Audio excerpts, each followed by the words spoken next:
عزیزو بھائیو دوستو، آپ کی زندگی کا یہ حصہ بہت قیمتی ہے۔ ساری زندگی بہت قیمتی ہے، ویسے ہی تھوڑی سی ہے، چند صبحیں چند شامیں۔ یہ امت عمر کے لحاظ سے بہت فقیر ہے۔ پہلی امتیں عمر کے لحاظ سے مالدار تھیں، 100 سال 150 سال 200 سال، لیکن مال کے لحاظ سے تنگ تھے۔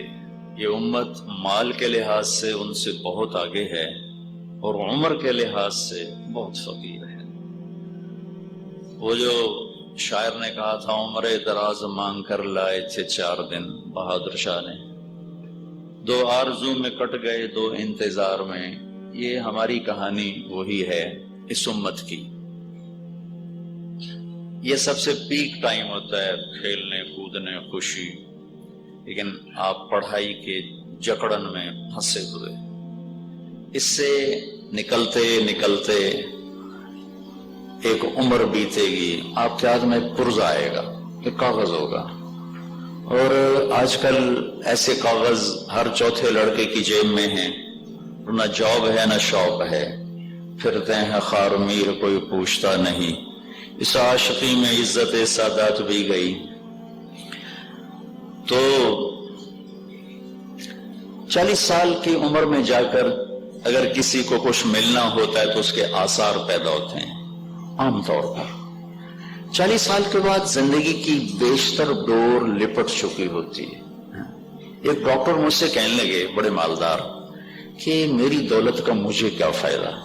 جب میرے فائدہ اٹھانے کے دن تھے تو میرے پاس ٹائم ہی نہیں تھا، میں پڑھنے میں لگا ہوں، ڈگری میں لینے میں لگا ہوں، پڑھتے ڈگری لیتے سیکھتے، جب خواہشات ٹوٹنے لگیں تو پیسہ آنے لگا۔ اب پتہ نہیں اولاد کے مقدر میں بھی ہے کہ نہیں۔ ضروری تو نہیں کہ ماں باپ کی کمائی سے اولاد نفع اٹھائے، کوئی ضروری تو نہیں، ورنہ تو کوئی مالدار کے گھر میں غربت نہ آتی اور کسی غریب کے گھر میں مال نہ آتا۔ یہ تلک الایام نداولها بین الناس، یہ تو اللہ تعالیٰ سے گھماتا رہتا ہے، پھیراتا رہتا ہے۔ تو ذرا آپ اپنی بے بسی پہ غور فرمائیں کہ بے شمار بندھن ہیں جنہوں نے ہمیں باندھ دیا ہے، ایک کھولتے ہیں دوسری گانٹھ آگے ہوتی۔ ہم تو چلو 5-6 سال کی عمر میں اسکول گئے تھے، اب تو 3 سال کا بچہ، پیمپر لگا بچہ اسکول پہنچا ہوتا ہے۔ چند دن پہلے ایک اسکول میں گیا تو وہ جو بالکل چھوٹے 3-2.5 سال والے بچے نا، تو وہ انہوں نے مجھے دکھایا، کوئی ادھر رو رہا، کوئی ادھر رو رہا، کوئی وہاں رو رہا، اور وہ ایک دروازہ ذرا سا وہ بند ہو گیا تو اندر بچوں کا شور، دروازہ کھولو۔ ماں باپ بھی بڑے نادان ہیں، کوئی یہ سمجھتے ہی نہیں ہیں کہ پہلی گود تو ماں ہے، پہلا ٹیچر تو ماں ہے۔ جب پہلا ظلم ماں نے کیا اور باپ نے کیا کہ اپنی گود سے نکال کر ایک تنخواہ دار کی گود میں ڈال دیا، تنخواہ دار کو کیا درد ہوگا؟ اور کہاں ایک بچے کو دیکھنا یا 2 دیکھنا یا 3 دیکھنا، اور کہاں 25 بچے دیکھنا، وہ بھی گود کے نہیں اور ماؤں کی گود کے، اور اس پر تنخواہیں بھی تھوڑی تھوڑی، تنخواہ بھی اتنی نہیں ہوتی کہ بشاشت سے کوئی پڑھائے، تھوڑی تھوڑی تنخواہیں ہیں، ان کے چڑچڑے دماغ ہوئے ہوتے ہیں۔ مال کی ہوس نے مزدور کو مزدوری پوری نہ دینے کا ایک ٹرینڈ بنا دیا، چونکہ لوگ بے روزگار ہیں تو تھوڑی تنخواہ پر بھی کہتے ہیں چلو نہ ملنے سے تو بہتر ہے، کچھ تو مل رہا ہے۔ میرے بچوں، ہمارا علم غلط ہو گیا ہے۔ دیکھو نا کتنی بن چکی ہیں یونیورسٹیز، تو تہذیب کا لیول تو اور نیچے چلا گیا۔ کتنے ڈاکٹر ہاسپٹل اور بیماریوں کا لیول اور اوپر چلا گیا ہے، اور کتنی بڑی ایگریکلچر یونیورسٹی، اور میں تو زمیندار گھرانے سے ہوں، اور سنڈیوں نے اور بیماریوں نے ساری فصل کو تباہ و برباد کر دیا ہے۔ کتنا مشین کا دور آ چکا ہے کہ مشینیں کام کریں گی، بندے فارغ ہوں گے، اور فرصت نام کی چیز ختم ہو گئی۔ موبائل نے فاصلے سمیٹ دیے ہیں، مشرق کو مغرب سے ملا دیا، شمال کو جنوب سے ملا دیا، لیکن دلوں کے فاصلے مشرق اور مغرب سے بھی دور چلے گئے ہیں، شمال اور جنوب سے بھی دور چلے گئے ہیں۔ صنعت و حرفت اپنے کمال کو پہنچی ہے، لیکن غریب کی آنکھوں سے آسمان لرز رہا ہے، کانپ رہا ہے۔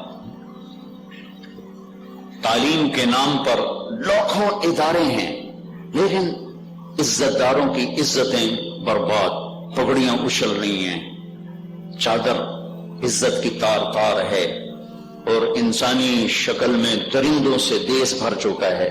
یہ الٹ کیوں ہو رہا ہے؟ تعلیمی ادارے بنے تو تہذیب آتی، تو درندگی آ گئی۔ زراعت کے ادارے بنے تو زراعت ترقی کرتی، سنڈیاں آ گئی۔ میڈیکل کالج بڑھے، ڈاکٹر بڑھے تو بیماری کا لیول نیچے جاتا اوپر چلا گیا۔ کمیونیکیشن کے اسباب بڑھے تو دل قریب ہوتے، وہ تو ایک ماں کی اولاد یوں ہو گئے۔ تو میرے عزیزو، ہمارا علم غلط ہو گیا ہے۔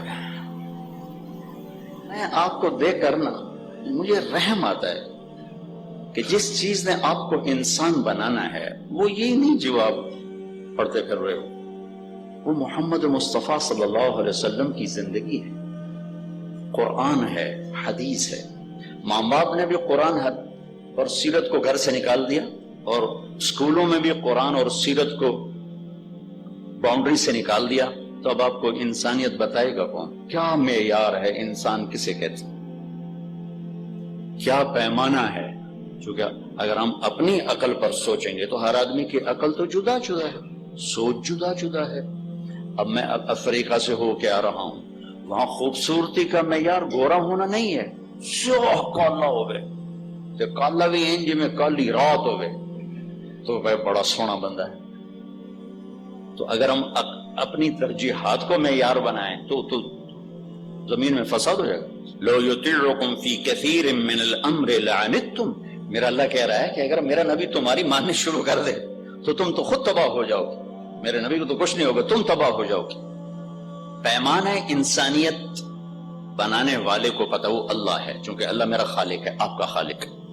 واللہ خلقکم، اللہ نے تمہیں بنایا کہاں سے؟ من تراب، مٹی، پھر ثم من نطفہ، پھر ایک گندا پانی۔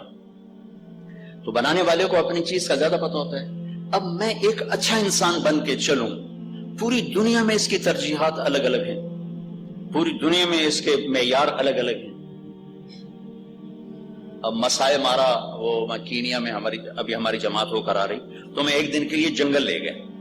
وہ مسائے مارا دنیا کا سب سے بڑا جنگل ہے، وہاں جنگلی لوگ رہتے ہیں، مرد عورت ایک لباس ہے، سرخ سی چادر ہوتی ہے، ایک چادر اوپر ایک چادر نیچے، بس یہ ان کا لباس۔ تو رات کو انہوں نے ہمیں ملائے، وہ جنگلی لوگ، انہوں نے ہوٹل میں بلائے۔ اب وہاں بہادری کا معیار یا بڑے مرد ہونے کا معیار یہ ہے، بلکہ شادی کا معیار یہ کہ پہلے شیر مارے پھر شادی ہوگی۔ تو آخر پہ شیر ہوتی تو چوہا نہیں مار سکتے، تو شیر بھی تو مارے، جو شیر کو مارے فائر سے نہیں، فائر سے تو آپ بھی مار سکتے ہو، وہ نیزے سے، جو ان کے پاس نیزہ ہوتا ہے یا برچھا ہوتا ہے، وہ مارے گا تو وہ مرد ہے، اس کی شادی ہوگی، وہ جوان ہے۔ تو ترجیحات معیار سارے ادلے بدلے ہو جاتے، لہٰذا اللہ نے ایک ہستی محمد مصطفیٰ صلی اللہ تعالی وسلم کو پیمانہ بنا کر بھیجا، اور انہیں انسانیت کی اس سطح پر کھڑا کیا کہ جہاں سے آگے انسانیت ہے ہی کوئی، جہاں پوری دنیا کے انسانوں کی پرواز ختم ہوتی ہے وہاں سے ہمارے نبی کی پرواز شروع ہوتی ہے، بلکہ انسان نہیں، جہاں پوری دنیا کے نبیوں کی پرواز ختم ہوتی ہے وہاں سے ہمارے نبی کی پرواز شروع ہوتی ہے۔ وہ ہمارے لیے پیمانہ ہے، نہ ان کی زندگی کا پتہ ہے، نہ ان کی رات کا پتہ ہے، نہ ان کے دن کا پتہ ہے، نہ ان کی ترجیحات کا پتہ ہے۔ تو اب یہ معاشرہ تو بڑا قابل رحم معاشرہ، انہیں تو منزل کا نہیں پتا، انہیں اپنے راہبر کا نہیں پتا، تو منزل تک کون پہنچائے گا؟ جو گائیڈ کو کھو دے جنگل میں، وہ کیسے پہنچے گا منزل تک؟ میڈیکل کالج کی ڈگری میرا یہ مسئلہ حل نہیں کر سکتی۔ تو اللہ نے پہلی گود ماں کو بنایا تھا، ماں نے 2.5 سال کا بچہ اسکول پھینک دیا، 3 سال کا بچہ اسکول پھینک دیا۔ اب ذرا اپنے نبی کی زندگی دیکھو، میرے نبی نے کہا 7 سال تک نماز بھی نہ کہو، جو سب سے عظیم فریضہ ہے نماز، کہ آپ کے آخری الفاظ تھے دنیا سے جاتے ہوئے میری امت نماز نہ چھوڑ. آپ سبھی کہتے ہیں ہمارے نبی جب دنیا سے جا رہے تھے 2 باتیں فرما رہے تھے. ایک فرما رہے تھے میری امت نماز نہ چھوڑنا، اور دوسرا فرما رہے تھے اپنے نوکروں پہ رحم کرنا. رحم، جو تمہارے ماتحت ہیں، تمہارے غلام ہیں، تمہارے نوکر ہیں، ملازم ہیں، ان پہ رحم کرنا. سارا دین 2 چیزیں، حقوق اللہ، حقوق العباد. حقوق اللہ میں نماز، اور حقوق العباد میں غریب لوگ، یہ سب سے آگے ہوتے ہیں. تو آپ نے کہا نماز نہ چھوڑنا. آپ نے کہا 7 سال تک تو نماز بھی نہ کہو. تو کیا کرو؟ 7 سال تک اسے فری کرو تاکہ وہ زندگی عملاً سیکھے. ہم سیکھنے کا مطلب سمجھتے ہیں رٹا لگا لینا. رٹا لگانے کا نام تو علم نہیں ہے. آپ سب لوگ رٹے لگا کے پاس ہوتے ہو. علم سمجھ کو کہتے ہیں، علم فہم کو کہتے ہیں. کاغذ کے پرزے کا نام علم نہیں، کتاب کو یاد کر لینے کا نام علم نہیں. میں ایف ایس سی تک پاس ہوتا گیا. کیسے؟ پڑھنے کا کوئی شوق نہیں تھا، پیچھے ماں باپ کا ڈنڈا تھا. تو تسی یہ کام نہ کرے جی، ویسے تو دس دفعے امتحان والے دن کتاب سامنے، یا اللہ میں تو کچھ بھی نہیں آمدہ، جڑا کل پیپر سوال آنا ہے تو کٹ دے بسم اللہ الرحمن الرحیم.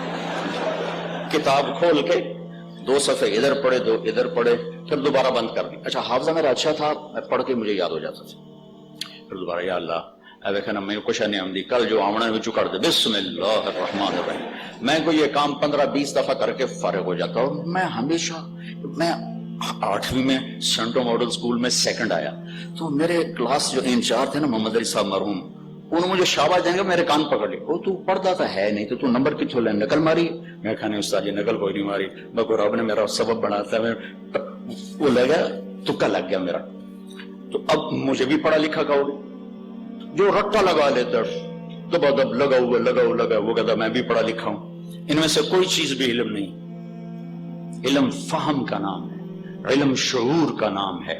اور میرے بچوں، علم روٹی کمانے کے لیے نہیں ہوتا. علم فن روٹی کمانے کے لیے، فن. علم اس کو بیدار کرنے کے لیے، علم اسے زندہ کرنے کے لیے. علم کی معراج روٹی نہیں ہے، علم کی انتہا پیسہ نہیں ہے. روزگار کے لیے بہت سے ذرائع ہیں. علم کی انتہا بیداری ہے، شعور کا بیدار ہونا ہے، فہم کا ترقی کرنا ہے، اپنی آنے کے مقصد کو سمجھنا ہے. لیکن وہ آپ دیکھو اللہ نے پورے قرآن میں جہاں علم کا لفظ ہے تو علمک ما لم تکن تعلم وعلم آدم الاسماء كلها ويعلمكم الکتاب والحکمہ ویعلمکم الکتاب والحکمہ. کہیں میں یحفظکم نہیں آیا. یحفظکم کا کیا مطلب ہے؟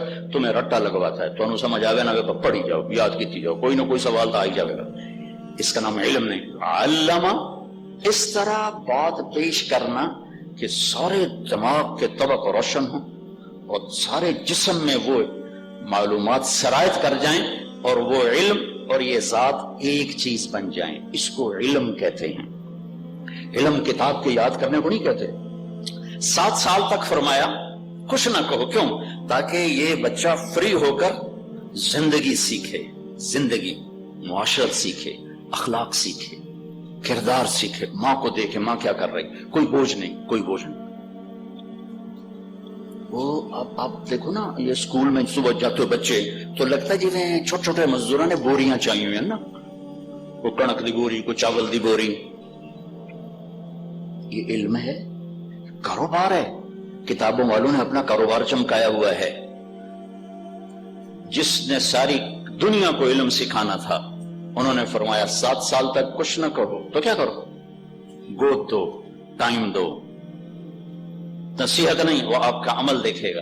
اگر ماں باپ کے اندر اخلاق ہیں، ایمان ہے، کردار ہے، کہنا نہیں پڑے گا، خود بخود آئے گا، خود بخود آئے گا، خود بخود آئے گا. فرمایا 10 سال میں جا کر اسے نماز کہو. جب 10 سال کا ہو جائے پھر اسے نماز کا کہنا شروع کرو. 7 سال میں کہنا شروع کرو، عمل نہ کرواؤ، کہنا شروع کرو. 10 سال میں جا کے اسے پابند کرو. اس کو اگر ہم سیرت النبی کے دوسرے اینگل سے دیکھتے ہیں تو اس کی اور تائید ہوتی ہے. جب میرے نبی نے نبوت کا اعلان کیا، پہلے 10 سال کوئی حکم نہیں آیا. صرف کلمہ پڑھو. شراب چل رہی ہے, جوا چل رہا ہے, سود چل رہا ہے, سارے گناہ چل رہے ہیں, صرف شرک چھوڑ دو کہ اس کے بغیر تو ایمان کوئی نہیں, اور کلمہ پڑھو اور اخلاق اچھے کرو. 10 سال کے بعد جا کر پہلا حکم آیا نماز, پہلا حکم نماز. اور نماز بھی کوئی ایسی پوری مکمل نہیں, نماز میں ادھر بھی دیکھ رہے ہیں, ادھر بھی دیکھ رہے ہیں, سلام کا جواب بھی دے رہے ہیں, اور کوئی آتے جانے والے کے ساتھ مصافحہ بھی کر رہے ہیں, صرف عادت ڈالی عادت. مدینے میں جا کر نماز کو پورا پرفارم کیا گیا اور پورا اس کو ایک شکل دی گئی. 3 سال اس کی عادت ڈالی گئی, عادت ڈالی گئی. تو یہ لگتا ہے 10 سال تربیت کا ایک حصہ ہے جس میں ذہن سازی ہوئی, نبوت کی صحبت, صحابہ جیسے اسٹوڈنٹس, اور 10 سال صرف ایک صحبت ملی ہے اور ایک اخلاق کا, زندگی کا سبق ملا ہے. پھر اس کے بعد جب حکم آتے چلے گئے نماز, تو پھر کوئی ہماری طرح بے نمازی نہیں تھا. شراب چھوڑ دو تو پھر کوئی چھپ کے شراب پینے والا نہیں تھا. ایک صحابی ملک شام گئے, وہاں سے شراب لے کر آئے, کاروبار تھا. مدینے پہنچے تو پتہ چلا شراب تو حرام ہو گئی. سارا کیپٹل اس میں لگا دیا تھا, خنجر اٹھایا اور سارے مشکیزیں پھاڑ دیے. تو کسی نے کہا اللہ کے بندے اس میں نمک ڈال دیتے تو یہ اس میں سرکہ بن جاتا, تو سرکہ بیچ لیتے, کچھ پیسے تو آ جاتے. کہ جب حرام ہے تو حرام ہے, رزق اللہ کے ہاتھ میں ہے, اس میں نہیں ہے.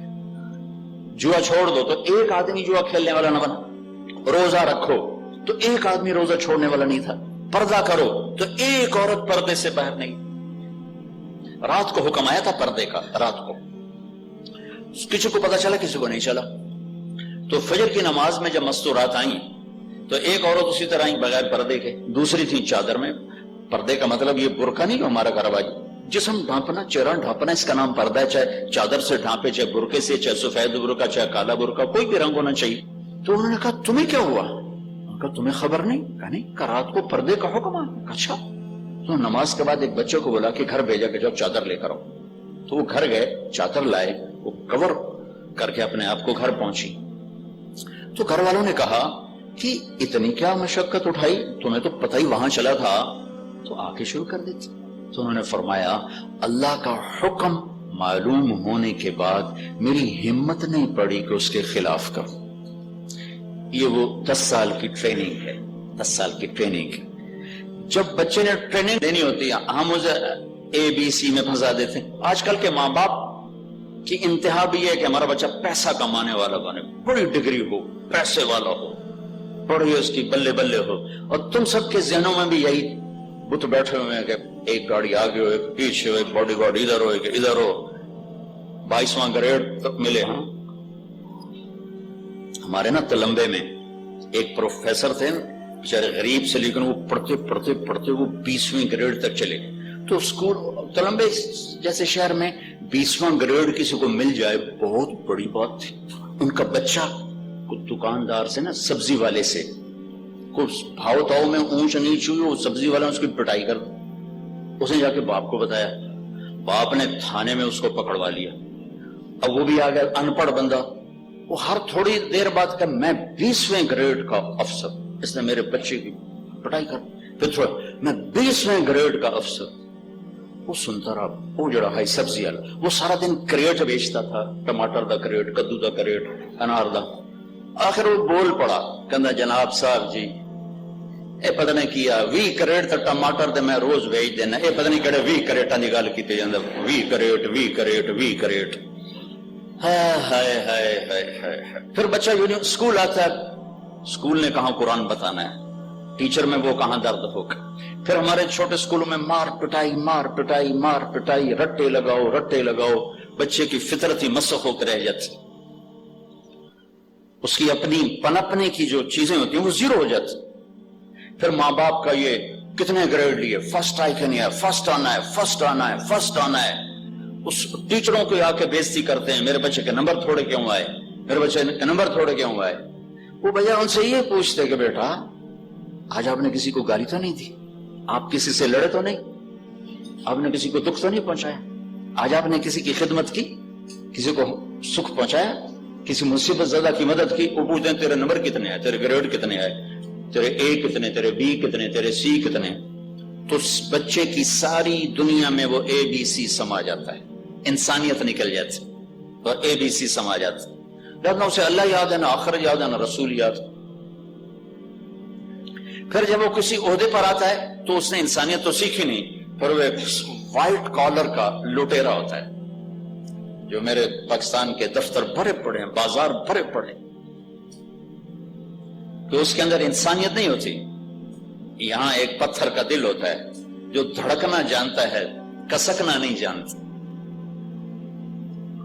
کیونکہ جس چیز نے اس کے اندر کسک پیدا کرنی تھی اور اس کو نرم و گداز بتانا، سوز و ساز پیدا کرنا، وہ میرے محبوب مصطفیٰ صلی اللہ تعالی وسلم کی مبارک اور پیاری زندگی تھی، وہ تو اس کو معلوم نہیں۔